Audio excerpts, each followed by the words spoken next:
Selamat malam, saya Cak Lontong, salam lemper.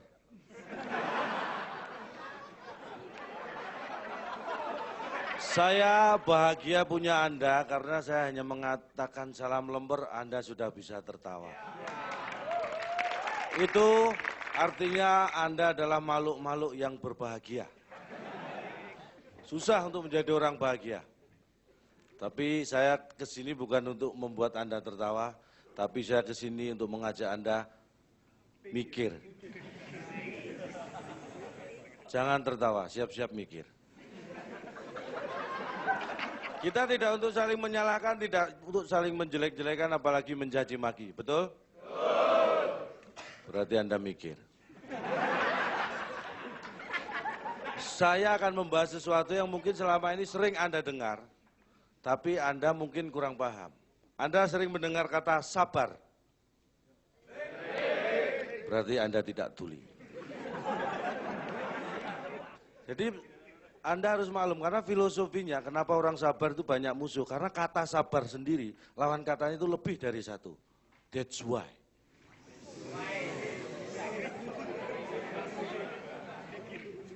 Artinya sabar itu.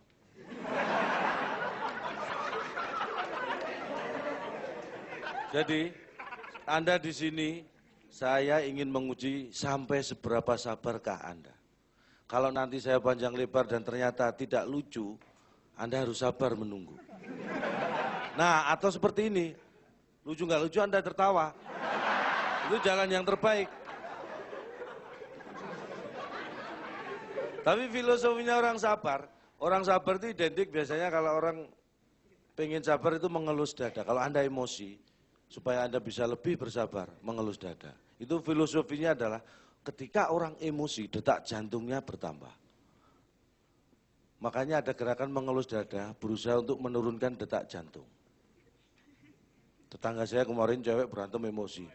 Saya lihat, dia emosi kok nggak ngelus-ngelus dada, saya elus.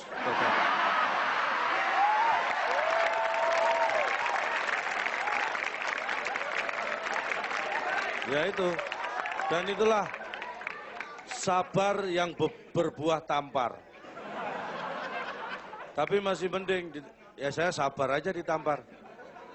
Yang penting udah ngelus dada kan. Karena prinsip saya, lebih baik ditampar daripada suruh bayar. Itulah untungnya jadi orang yang sabar. Biarpun ditampar. Saya sejak kecil itu sabar. Sejak kecil saya sabar, tolong sabar ya. Saya SD dulu, SD masuk jam 7 pagi zaman saya sekolah SD dulu. Itu kira-kira tahun 50-an ya. Anda harus sabar menghadapi orang tua ya. Masuk jam 7, saya sabar, saya nggak buru-buru, nggak seperti temen saya setengah 7 udah datang, itu nggak sabar.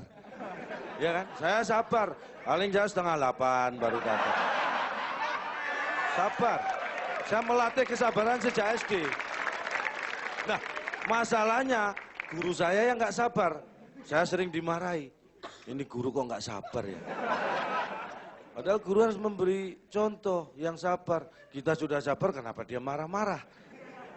Saya sabar, contohnya setiap ulangan. Mengerjakan soal. Teman saya yang pinter-pinter tuh buru-buru. Dikumpulkan, waktu belum habis, saya sabar. Sampai waktu habis, sampai dipaksa diminta sama guru, saya sabar.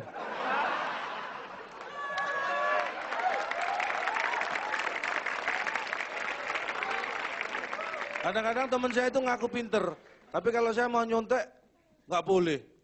Nah itu berarti kan nggak pinter. Kalau pinter kan pasti boleh dicontek. Dia takut kalau ketahuan nggak pinter. Makanya nggak boleh dicontek. Untungnya saya sabar. Saking sabarnya saya pernah ditanya, waktu kelas 1 SD, 5 kali 5, saya jawab 20. Dimarahi. Sabar dong Bu, lama-lama kan juga 25. Baru juga 20. Kalau saya buru-buru saya bisa jawab 30, ya kan? Itu kalau buru-buru, kelewatan.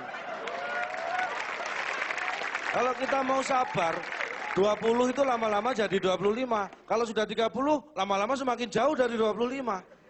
Makanya yang sabar. Nah, saya tuh sabar sekali. Saya kelas 2, naik kelas 3, teman saya naik, saya enggak. Tapi saya sabar. Akhirnya saya berteman dengan adik-adik kelas yang kelas 1, di kelas 2. Tahun kenaikan mereka naik lagi, saya enggak lagi, saya sabar. Sekali lagi, guru saya yang enggak sabar. Saya dikeluarkan. Menyesal sekarang dia. Enggak punya murid seperti saya. Saya menularkan, sabar ini saya tularkan. Karena ini positif, sabar itu sifat yang positif. Teman-teman saya ajari, kamu harus sabar. Terakhir teman saya, teman dekat saya datangi, saya hibur lah. Ya yang sabar, ini juga cobaan. Istrimu meninggal kenapa? Gagal ginjal. Terus saya bilang sabar, kegagalan adalah keberhasilan yang tertunda.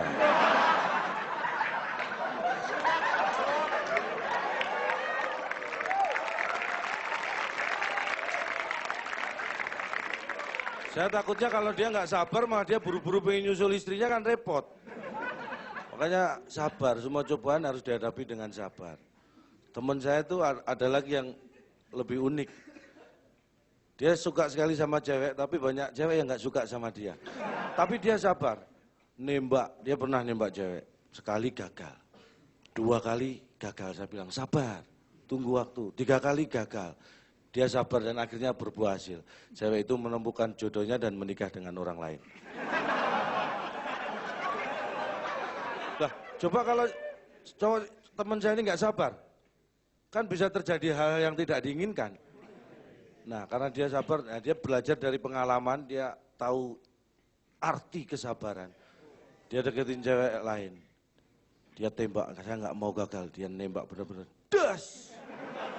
Pas jidatnya, nggak gagal. Dan gara-gara itu dia masuk penjara. Tapi sebenarnya saya dari awal dia ini memang teman saya ini males. Masa gara-gara masuk penjara dia nggak bisa kemana-mana? Itu kan males namanya, ya kan? Cuma gara-gara masuk penjara dia nggak bisa pergi kemana-mana. Itu kan males.